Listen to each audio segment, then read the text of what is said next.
क्या आपने कभी किसी प्रभावशाली पद पर बैठे व्यक्ति को देखकर सोचा है, ये इंसान आखिर यहां तक पहुंचा कैसे? हम सब ने ऐसा होते देखा है।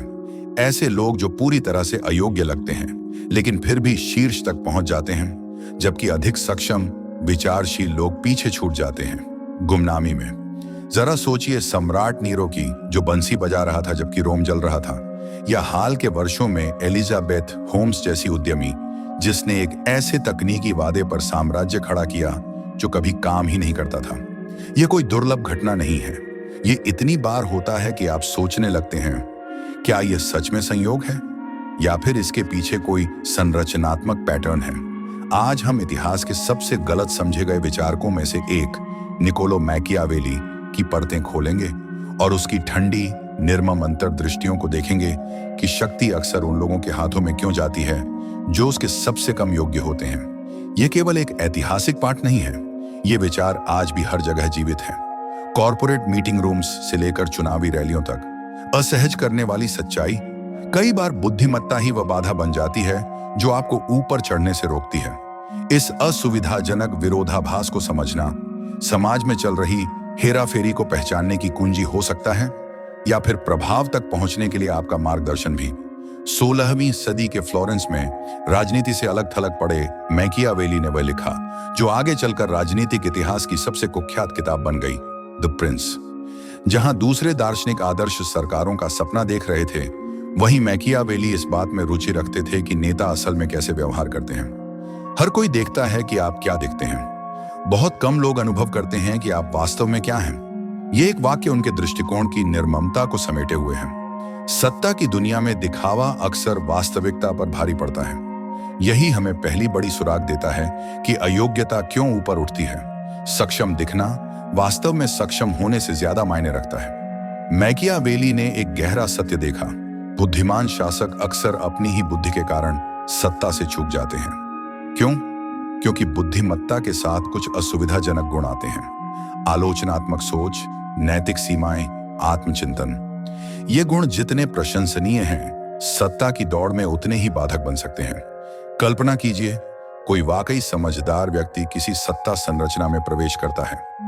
वह वहां पर सूक्ष्मताओं को देखता है जहां अन्य लोग केवल काले सफेद उत्तर देखते हैं। वह स्वयं पर सवाल उठाता है, जबकि बाकी लोग आत्मविश्वास से भरी घोषणा करते हैं। वह सीमाओं को समझता है जब दूसरे दिखावा करते हैं, लेकिन उन प्रणालियों में जहां धृष्ट विश्वास विचारशील सतर्कता पर भारी पड़ता है, वहां ये गुण दुर्बलता बन जाते हैं। सोक्रेटिस को देखिए, जिसे हर चीज पर सवाल उठाने के लिए मार दिया गया, और उन लोकप्रिय नेताओं से तुलना कीजिए जो मैं ही समाधान हूं जैसे नारे लगाकर सत्ता में पहुंचे।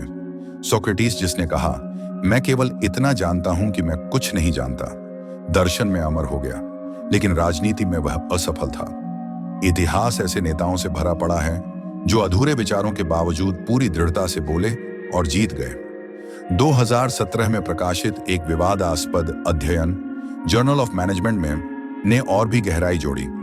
इसमें कहा गया कि बुद्धिमत्ता और नेतृत्व सफलता के बीच एक सीमा तक संबंध होता है, लेकिन उसके बाद यह उल्टा असर दिखा सकती है। IQ अगर 120 से ऊपर हो जाए तो अत्यधिक बुद्धिमान लोग दूसरों को प्रभावित करने में कठिनाई महसूस करते हैं। सरल शब्दों में कहें तो बहुत ज्यादा समझदार होना आपके नेतृत्व की संभावना को कम कर सकता है। आप इस अध्ययन से सहमत हों या नहीं, यह जरूर सोचने पर मजबूर करता है कि किस प्रकार की बुद्धिमत्ता वास्तव में सत्ता पाने में काम आती है। कच्ची बुद्धि की तुलना में सामाजिक समझ और आत्मविश्वास अधिक प्रभावशाली हो सकते हैं। और यहीं हम एक और मनोवैज्ञानिक सिद्धांत की ओर बढ़ते हैं, जो समझाता है कि अयोग्य व्यक्ति अक्सर शीर्ष पर क्यों पहुंच जाते हैं। क्या आपने कभी देखा है कि जो व्यक्ति सबसे जोर से बोलता है, अक्सर वही सबसे अधिक ध्यान आकर्षित करता है, चाहे वह कोई मतलब की बात कर रहा हो या नहीं। यह व्यवहार हमारी गहरी जड़ों वाले संज्ञानात्मक पूर्वाग्रहों को छूता है।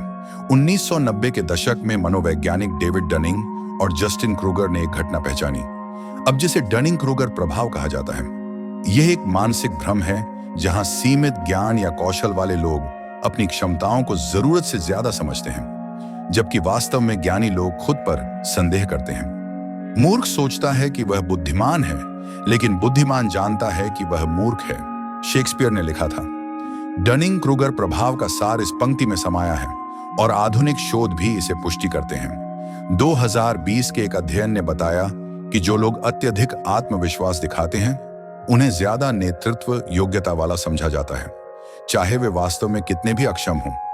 लोग उन्हें फॉलो करते हैं जो खुद को लेकर आश्वस्त लगते हैं, न कि उन्हें जो सही मायनों में जानकार होते हैं। जॉर्ज आर्मस्ट्रॉन्ग कस्टर को याद कीजिए, जिसकी अंधी घमंड ने उसे बर्बाद कर दिया, लेकिन उसने तेजी से पदोन्नति पाई। या आधुनिक टेक संस्थापकों को देखिए जो भव्य घोषणाओं से अरबों जुटा लेते हैं, भले ही उनके व्यापार मॉडल खोखले हों। वीवर्क के एडम न्यूमैन का उदाहरण लें, जिसकी लगातार आत्मविश्वासी बातों ने निवेशकों को आकर्षित किया, जब तक कि भ्रम टूट नहीं गया। यह चलन केवल पश्चिमी देशों तक सीमित नहीं है। जापान में सॉफ्टबैंक के मासायोशी सोन ने असफल तकनीकी परियोजनाओं में $70 अरब गंवाए, फिर भी करिश्माई संवाद से निवेशकों का विश्वास बनाए रखा। रूस में सोवियत पतन के बाद व्यापारिक दिग्गज कौशल से नहीं बल्कि दिखावे और संबंधों से ऊपर उठे। इसके विपरीत सिंगापुर ने ऐसी संस्थागत प्रणाली बनाई जहां दिखावा योग्यता पर हावी न हो सके। 2012 में स्टैनफोर्ड और ह्यूस्टन विश्वविद्यालय के शोधकर्ताओं ने एक चौंकाने वाली बात कही। अराजक या बिना संरचना वाले वातावरणों में नेतृत्व के उभरने का सबसे अच्छा संकेतक प्रतिभा नहीं बल्कि नार्सिसिज्म यानी आत्ममुग्धता हो सकता है। आत्ममुग्ध लोग बेहतर प्रदर्शन नहीं करते, लेकिन उन्हें लगता है कि वे करते हैं और बाकी लोग भी यही मान लेते हैं। हम इस झांसे में क्यों फंसते हैं? क्योंकि हमारा दिमाग शॉर्टकट पसंद करता है। निश्चितता का अनुभव हमें योग्यता का भ्रम देता है। निर्णायकता को हम स्पष्टता मान लेते हैं। ये प्रवृत्तियां हमारे पूर्वजों को जिंदा रखने में मददगार थीं, लेकिन आधुनिक जटिल दुनिया में असफल साबित होती है, जहां असली विशेषज्ञ ग्रे क्षेत्रों में सोचते हैं। यह समझाता है कि अयोग्य लोग कैसे ऊपर पहुंचते हैं, लेकिन वे वहां टिकते कैसे हैं। मैकियावेली ने एक डरावनी बात कही, ताकतवर लोग अपनी अयोग्यता के बावजूद नहीं बल्कि उसी के कारण सत्ता में टिकते हैं। एट द प्रिंस में उन्होंने लिखा, किसी शासक की बुद्धिमत्ता का पहला संकेत यह है कि वह किन लोगों से खुद को घेरता है। यानी कमजोर नेता अपने से भी कमजोर लोगों को साथ रखते हैं। यह एक रक्षात्मक रणनीति है। वह ऐसे लोगों को चुनते हैं जो उनके लिए कोई खतरा न बने। यह एक लहर पैदा करता है। अयोग्यता पूरी संस्था में फैल जाती है। मनोवैज्ञानिक टोमा कमुरो प्रीमुसिक इसे प्रतिस्पर्धा भयभीत व्यवहार कहते हैं, जहां असुरक्षित नेता उन लोगों को बढ़ावा देते हैं जो उन्हें चुनौती नहीं देंगे। वफादारी योग्यता पर भारी पड़ती है। मौन सहमति स्वतंत्र सोच से आगे निकल जाती है। नतीजा, संपूर्ण प्रणाली से असली प्रतिभा गायब हो जाती है। सम्राट कॉमोडस को लें, जिसने चापलूसों के लिए अपनी पूरी प्रशासनिक व्यवस्था नष्ट कर दी। या ब्राजील की राजनीति को देखें, जहां पद नियुक्तियां योग्यता के बजाय संबंधों पर निर्भर करती हैं। जिम्बाब्वे में मुगाबे के शासन के अंतिम वर्षों में पेशेवरों की जगह वफादारों ने ली, जिससे संस्थाएं ढह गईं। इस प्रवृत्ति को एक नाम दिया गया है, होमोफिली, यानी अपनी जैसी सोच वाले लोगों के साथ जुड़ने की आदत। नेतृत्व में इसका अर्थ है एक प्रतिध्वनि कक्ष, जहां चुनौतीपूर्ण दृष्टिकोणों को चुप करा दिया जाता है। क्या आपने कभी ऐसा कार्यस्थल देखा है जहां कठिन सवाल पूछने पर आपको ही गलत ठहरा दिया गया? यही इसका प्रमाण है। इन सब के बावजूद हम ऐसे नेताओं की ओर आकर्षित होते हैं जो साफ सुथरे सरल उत्तर देते हैं। क्यों? क्योंकि सरलता सुकून देती है और इस अशांत दुनिया में निश्चितता ऑक्सीजन जैसी लगती है। असली विशेषज्ञ ग्रे में बात करते हैं। वे मानते हैं कि वे सब कुछ नहीं जानते, वे जरूरत से ज्यादा वादे नहीं करते, लेकिन यह हमारी बेचैनी को शांत नहीं करता।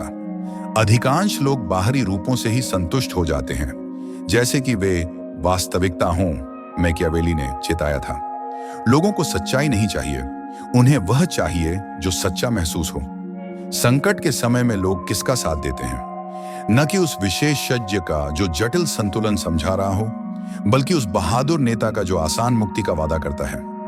आप इसे किसी भी बड़े सार्वजनिक विमर्श में देख सकते हैं। जलवायु वैज्ञानिक संभावनाओं का विश्लेषण करते हैं और जटिल समाधान प्रस्तुत करते हैं। वहीं लोकप्रिय नेता बिना किसी संदेह के पूर्ण दावे करते हैं और सबका ध्यान खींचते हैं।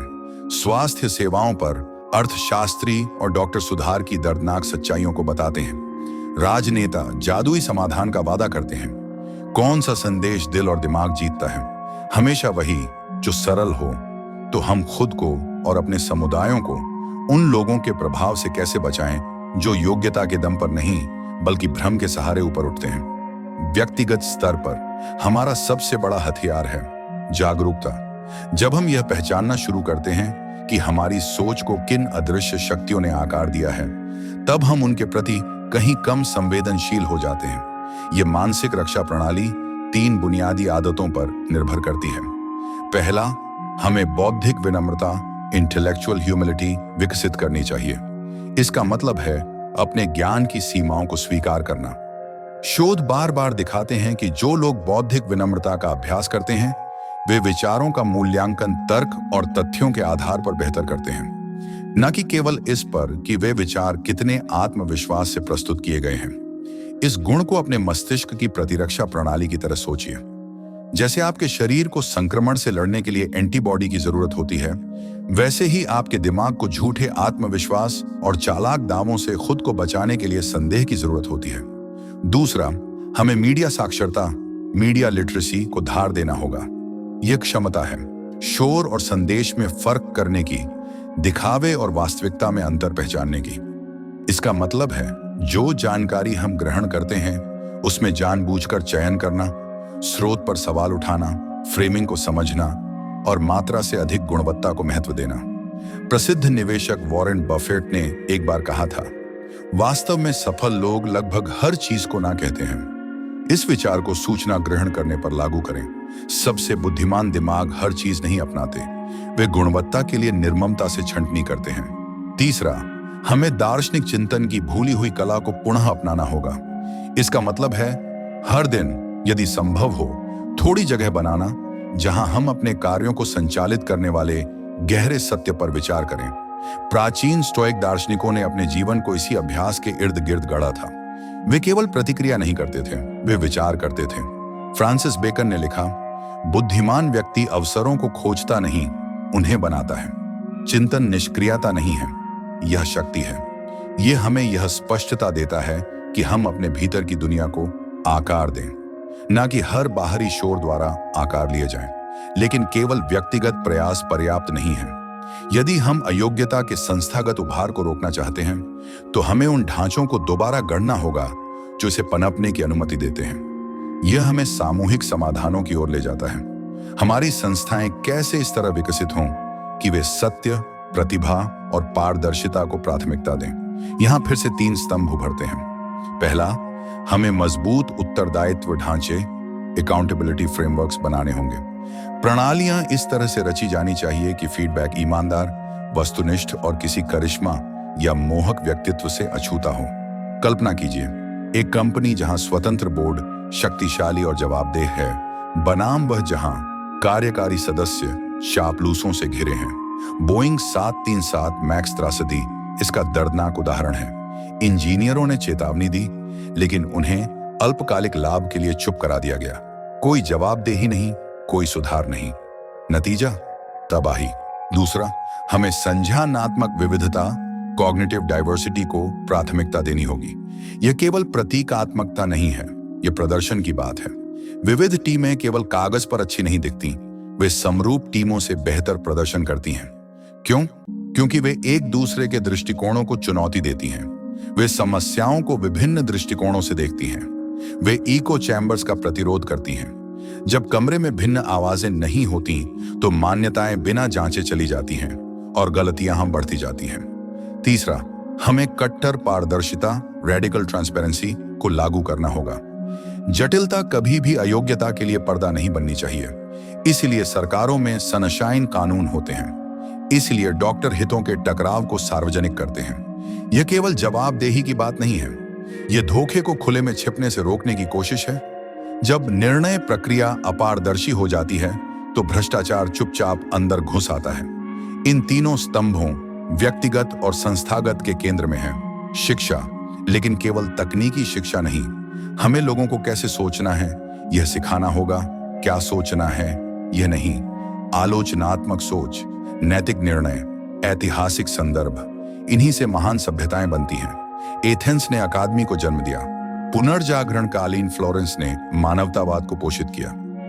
भविष्य उनका नहीं है जो उत्तरों को रटते हैं, बल्कि उनका है जो हर चीज पर सवाल उठाना सीखते हैं। तो सवाल यह है, आपके समुदाय में, आपके कार्यस्थल में, आपके देश में इन सुरक्षाओं में से कितनी वास्तव में मौजूद हैं और कितनी खतरनाक रूप से अनुपस्थित हैं? क्या दृश्य होगा अगर हम अपनी संस्थाओं को योग्यता, विनम्रता और सत्य के आधार पर दोबारा बनाएं? जैसे जैसे हम इस यात्रा का समापन करते हैं, ये उचित है कि हम उस व्यक्ति की ओर फिर से देखें जिसकी अंतर्दृष्टियों ने इस विचार प्रवाह की शुरुआत की, निकोलो मैकियावेली। सदियों से मैकियावेली को गलत समझा गया, उसे निंदक, यहां तक कि शैतान तक कहा गया। लेकिन उसका उद्देश्य धोखे की महिमा करना नहीं था, वह तो उसे उजागर करना चाहता था। वह मानता था कि सत्ता के आदर्श नहीं, बल्कि वास्तविक यांत्रिकी को समझे बिना हम कुछ बेहतर बना ही नहीं सकते। सम्मान पदवियों से नहीं आता, उसने लिखा, बल्कि पुरुष अपने कर्मों से पदवियों को सम्मान देते हैं। यह वाक्य उसकी पूरी दर्शन शास्त्र की आत्मा को छूता है।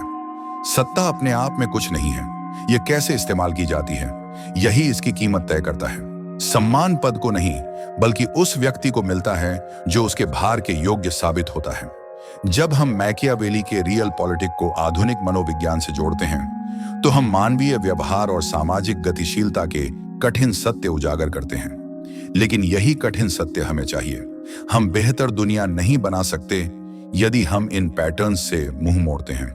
हमें उन्हें सीधे देखना होगा और ऐसी प्रणालियां डिजाइन करनी होंगी जो उनके खिलाफ हमारी रक्षा करें। इसका अर्थ है ऐसे अभ्यास विकसित करना जो हमें हेरफेर से बचाते हैं। इसका अर्थ है ऐसे नेताओं को चुनना जिनमें चरित्र और योग्यता हो, केवल आत्मविश्वास नहीं। और सबसे महत्वपूर्ण इसका अर्थ है इस सरल परंतु शक्तिशाली सत्य को थामे रहना। हाँ, मूर्खता और अहंकार कभी कभी सत्ता हथिया लेते हैं, लेकिन वह बुद्धिमत्ता जो विनम्रता से तेज की गई हो और नैतिक साहस में जड़ें जमाए हों, वही मानवता की सबसे बड़ी आशा बनी रहती है। तो आपने अपने जीवन में क्या पैटर्न देखे हैं? क्या आपने देखा है कि अयोग्य लोग ऊपर चढ़ते हैं? क्या आपने देखा है कि प्रतिभा अनदेखी रह जाती है? नीचे टिप्पणी में अपने विचार साझा करें। और यदि यह संदेश आपसे जुड़ा महसूस होता है तो इसे दूसरों के साथ जरूर साझा करें, शायद उन्हें भी इससे लाभ हो। अगली बार तक के लिए याद रखिए, अंधकार को समझना हार मानना नहीं है, यह उजाले की ओर पहला कदम है। अगर यह बातें आपके दिल को छू गई हो तो वीडियो को लाइक करें, अपने जिगरी दोस्त के साथ शेयर करें और अगर चैनल पर नए हैं तो चैनल को अभी सब्सक्राइब कर दीजिए, क्योंकि ऐसा ही वैल्यूएबल कंटेंट इस चैनल पर आता रहेगा। जय हिंद, जय भारत।